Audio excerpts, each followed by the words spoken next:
quick update now on the PXW-Z90. It's a camera that I've owned for a few months. I've done a basic sort of review, first impressions video, and I've also done a video on a focus problem.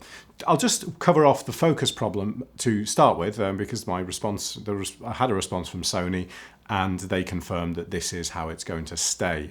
They kind of concluded the case and just sort of said, yes, it's like that, it's meant to be like that. And everyone who's sort of commented on the video, and a lot of people who've commented on the video where I spoke about that, have sort of said, yeah, Sony focus by wire has been a mess for ages. But to me, it's really poor. It really needs to be better than that. I've never seen it in any other camera. And it might be normal for Sony, but it's not normal for me. And I find it a bit rubbish. So if you can't live with that problem on that video, which just Google Z90 focus by wire and you'll find that video. If you can't live with that problem, then it's really not the camera for you. However, I've kind of come to terms with it, and yes, you can't do the smoothest or most beautiful manual focus pulls, but I don't really want this camera for that anyway. You can still do it in an automated, you can tap on 2 different points on the screen, and it will pull focus quite nicely that way. So there are kind of workarounds, and you can get by. It's okay, but the problem still remains. So what am I doing today? Well, I just wanted to really say, well, I've had hardly any chance to use the camera. I've just been really busy doing other stuff, and it just hasn't. Yeah, I haven't had a chance to use it. But I did get a chance to go out this weekend. Thanks to Rod for taking the time to come out, and we was talking about a new camera he's bought, and I was filming him, and we just had a bit of a play around really, and it did sort of demonstrate a few things to me about the camera, and I just wanted to cover some of those today. Secondly, so really, above all else, the portability of the camera, and I said this on the review, I absolutely stand by that. The portability of this camera is incredible. It's so much camera for the size, and that alone makes it worth having. That alone makes it so powerful. I can just put it in my camera bag, and there's space for me to put my my NTG3, to put my Inferno if I wanted to do any stuff with that, and you don't really need to film on an external recorder with this type of camera, but you might want to do some shots like that. For example, this at the moment is being recorded on the Inferno. So absolutely brilliant as far as portability goes. I mentioned on the review that the battery life wasn't particularly long, and I think the batteries are a little under-spec'd for the camera, but I also realised walking around with the camera that those batteries, they're so damn small that it's perfectly fine. You don't even notice if you've got like 2 or 3 of them in your pocket. So you can walk around, and when one runs out, clip, clip, done. And you're on to the next battery. And they just don't weigh anything. So it's no problem to carry around a battery. If you've got one big battery on the back of the camera that lasts for ages, that's fine. But then your second battery is another big thing. These, you can just chuck one or an extra 1 or an extra 2 or 3 in your pocket, and you're not even going to notice them. And that is a big plus for this camera. So although, yes, the batteries don't last that long, take a couple with you. Easy. Stabilization wise, I did have a chance to test that, and I do want to do a little bit more testing on that and actually sort of demonstrate some tests, on a video to you. But stabilization-wise, it's not too bad. The active stabilization, to a point, holds steady. That sounds a bit daft to say, but most of the filming we were doing was sort of walking and talking, and as long as I was on, I'm not particularly steady-handed, but as long as I was on smooth, predictable ground, so if I'm walking kind of sideways / backwards on a concrete path, yeah, I could generally hold the camera steady enough for it to remain within the steady shot. And what I mean by remaining within the steady shot is when an image is stabilized, you have kind of a threshold point where all of a sudden it moves. So it'll steady it within the frame to a point, but then it just can't steady it anymore and it suddenly moves. And that's really jarring and it looks horrible. And I did come across that a little bit while I was filming. But that was what I noticed, that was walking across sort of really unsteady grass where I just didn't know whether I was going to break my ankle on the next kind of step, and it still looked all right. And I've sent shots over to Rod to take a look at, and he's like, yeah, it looks fine. It's no problem to watch, and particularly on a mobile, you don't notice it quite so much on there. So the stabilization, the active stabilization is, that was filming at 4K, by the way, is good enough. I think there are better cameras for that. I think even, as I think I said on the review also, the AX53 is better at that because of its gimbal stabilization. But it's all right. And I think with a little bit more effort on my part, I'd have had a better shot. I also think it's worth pointing out that given situations where you may want to stabilize it in post-production, which I think I might do in future, probably active stabilization may not be the best thing to have on in the first place. And secondly, probably increase your shutter speed, because the difficulty I had stabilizing it within Davinci or anything like that is that when it stabilizes it, yes, you get a nice stable shot, but you suddenly get these little motion blurs because that's what was in the original shot. So I think it's really worth pushing up that shutter speed to maybe sort of 4 or 5 times what it would normally be. So, if I had a shutter speed of 1/50th of a second, I'd probably take that up, probably more actually, probably to 1/400th of a second or so. Yes, it might look a bit weird. You might get some of those effects of a fast shutter, but when it's stabilized, I think it's going to look pretty good. And you're going to get rid of those weird sort of motion blur effects on stabilization. So what else can I say about the camera? Well, this is currently being recorded in S-Log3, S-Gamut 3, is that right, I think? Yeah. And this is being graded to look how I like it to look. Whether you like it or not, well, that's up to you. But so this is graded 4K footage. It's out of the HDMI.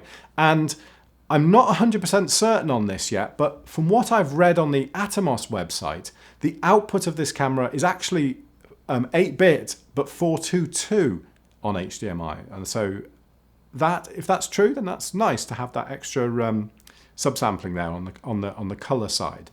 So I have again contacted Sony and said, can you just confirm this? Because it's not clear anywhere. I haven't found it anywhere that explicitly states exactly what the output of this camera is. And I've heard conflicting information on this. So I'm trying to get a definitive 100% answer on, is this 422 out of HDMI or is it 420? Don't know. Doesn't matter that much because it grades really nicely. It looks great. And the footage coming out of the HDMI port, nice and simple. Yes, if you record on the camera as well, the screen goes off on the camera and stuff, but I don't need to do that. I only want to record it on the Shogun, really. So on the Inferno. Yeah. So what else can I say about the camera? Headphone out. I noticed a lot of noise on the headphone out when I was using it. I had my Sennheiser sort of portable, the over-ear closed Momentum 2 headphones. I had them with a cable into the camera when I was filming the other day. They were my monitor headphones, very nice to use, very revealing headphones, not really, probably overkill really for monitor headphones, but I did notice noise, and firstly kind of just generally digital noise coming out of the headphone out, not on the recording, but also zoom noise as well. And I haven't yet confirmed whether that zoom noise, so when I was actually moving the zoom, there was actually kind of like zzz, zzz type noises on the headphones. And that really concerned me because I thought, you seriously have a camera of this spec that has a microphone connected, has the NTG3 connected to the actual clamp on the camera itself. So it's sort of, it's protected slightly from the noises of the body. It's not a perfect shock mount, but it's pretty good. And you've got zoom noises coming through it. And from what I can tell, I don't think they actually come through on the recording. But again, noise out of the headphones when you are recording, when you're monitoring, sorry. But if it's just out of the headphones, who cares? It's fine. It works all right. What else have I noticed? The viewfinder, yeah, still love the viewfinder. I'm just looking around the camera now because obviously I'm recording on this. The little metal clamps on the hot shoe or cold shoes MI shoe, whatever. They are sort of, they need, it's nice to have them in place, but they do also need to be tight, because otherwise they will make noise and that will be picked up by your microphone. So if you've got, like, for example, the setup I had, so I've got the shotgun mic on the little clamp on the side, I've got a lav mic receiver on the front hot shoe, and on the back the metal clip was still on there, and it was just a tiny bit loose, and unfortunately that did get picked up a little bit on the mic, so little kind of rattles here and there. So I've tightened that up now, just bent it a bit tighter, and it seems okay, but it's something to watch out for.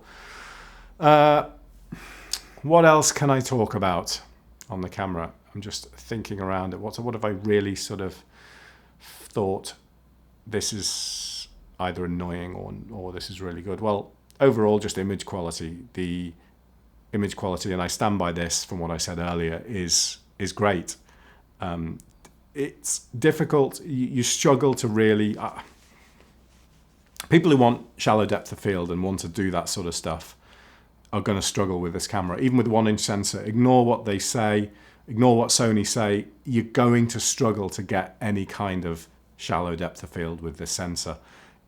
Everything's got to be right for you to do that. You know, your subject has got to be the right distance away. You've got to be able to get a suitable distance away to be able to zoom and compress, you know, and use that method.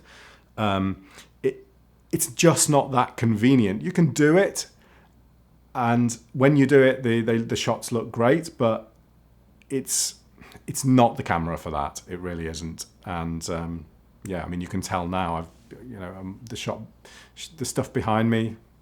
Well, I'm on f4 now, and the stuff behind me is slightly out of focus, I think. Slightly, but really not thrown out of focus at all. And I've tried methods where I've put the camera further back and zoomed right in to myself, and even then, it doesn't really make much difference. It's just not the camera for that, so don't sort of be fooled by the promotions that sort of say, yes, with this 1-inch sensor you can achieve this, that and the other. Low light performance is nice. I was using it the other night and had it was up at 24 dB, and it's noisy as hell, really, but it's a nice kind of noise.